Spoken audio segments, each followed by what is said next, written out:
এই মানে দাদাই পইচাটো দিব দিছে দাদা মানে ভূপেন দাদা ভাইৰেল অডিঅ' কপাইছে ৰাজ্যৰ ৰাজনীতি মানে পেমেণ্টটো কৰিব লাগিব মানে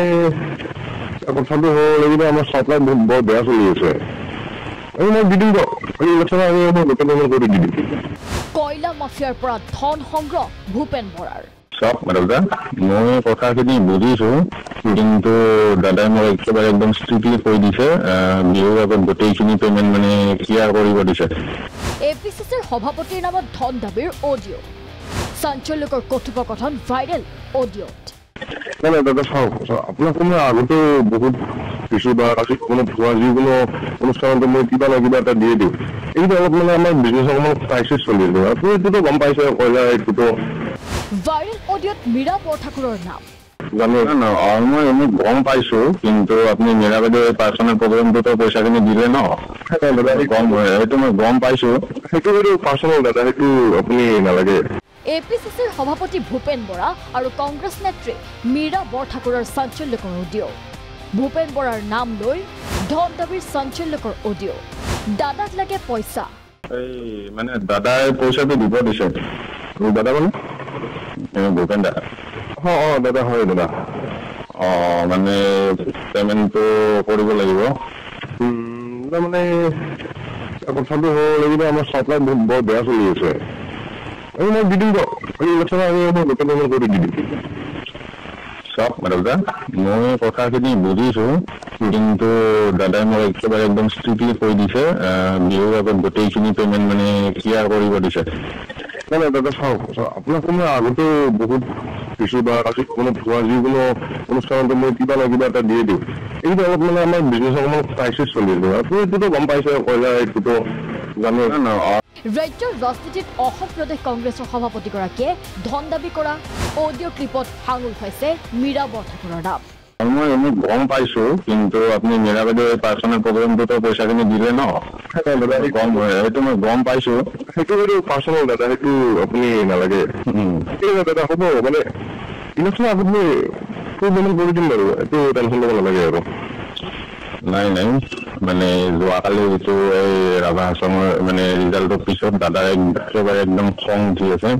গতিকে আপুনি মানে 75% পেমেণ্ট ডিক্লেয়াৰ কৰিবই লাগিব মানে মই সেইটো মই পিছত বুজাব নোৱাৰিম আৰু দাদা চাওক আজিতো 70% ইমানটো দিয়া সম্ভৱ নহ'ব দাদা তেতিয়াহ'লে আৰু উপায় নাই তেতিয়াহ'লে আৰু প্ৰেছ মিট মাতি পিনে আপোনাৰ নামটো মই এক্সপ'জ কৰিব মানে কৰি দিম আৰু আপুনি চিণ্ডিকেট লিষ্টত আপোনাৰ নাম আছেতো গতিকে দাদাক মই গোটেইখিনি আপুনি কথাবিলাক কৰি দিম আৰু আপুনি ভূপেন দাক কৈ দিব এই কবিতা আজি কিবা এটা দিব আৰু আজি পিছত দি দিব গতিকে আজি কিবা এটা দি দিম আৰু ভাইৰেল অডিঅ' ক্লিপে কংগ্ৰেছৰ ভিতৰ চৰাত সৃষ্টি কৰিছে তীব্ৰ প্ৰতিক্ৰিয়া এপিচিচিৰ সভাপতিৰ দৰে গুৰুত্বপূৰ্ণ দায়িত্বত থকা ভূপেন বৰাই কয়লা মাফিয়াৰ পৰা ধন দাবী কৰা ঘটনাত জড়িত হোৱা কাৰ্যক সহজভাৱে লোৱা নাই কংগ্ৰেছৰ শীৰ্ষ মহলে একাংশৰ প্ৰশ্ন কোন এইগৰাকী ভূপেন বৰাৰ ঘনিষ্ঠ ব্যক্তি এই প্ৰশ্ন উত্থাপন হোৱাৰ সময়তে সামাজিক মাধ্যম যোগে এপিচিচিৰ সভাপতি ভূপেন বৰাই স্পষ্ট কৰিলে ধন দাবীৰে জড়িত নহয় ভূপেন বৰা ষড়যন্ত্ৰৰ বলি হৈছে ভূপেন বৰা দোষীৰ বিৰুদ্ধে কঠোৰ ব্যৱস্থা গ্ৰহণ কৰক এটা অডিঅ' মোৰ নাম সংযোজন কৰি কাৰোবাৰ কথোপকথন ভাইৰেল হৈ আছে যোনে এই কামত জড়িত মোৰ নামত দুগৰাকী ব্যক্তিৰ কথোপকথন দুইগৰাকী ব্যক্তিৰ ওপৰত পুলিচে যি ব্যৱস্থা ল'ব মই সম্পূৰ্ণ সহযোগ কৰিম আৰু এতিয়া AI যুগ আৰ্টিফিচিয়েল ইণ্টেলিজেন্সৰ যুগ গতিকে এইটো সঁচা নে মিছা মই নাজানো কিন্তু এই বিষয়বিলাকৰ লগত কোনোদিনেই জড়িত হোৱাৰ কোনো প্ৰশ্ন নাহে গতিকে পুলিচে যাতে এই কথোপকথনত জড়িত ব্যক্তি দুজনক বিচাৰি উলিয়ায় আৰু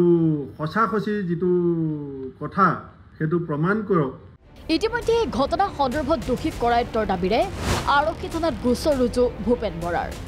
ঘটনা সন্দৰ্ভত হাতীগাঁও থানাত এজাহাৰ দাখিল কৰি কংগ্ৰেছ নেত্ৰী মীৰা বৰঠাকুৰে ক'লে অডিঅ' ক্লিপৰ জৰিয়তে মীৰা বৰঠাকুৰৰ বিৰুদ্ধে চলিছে অপপ্ৰচাৰ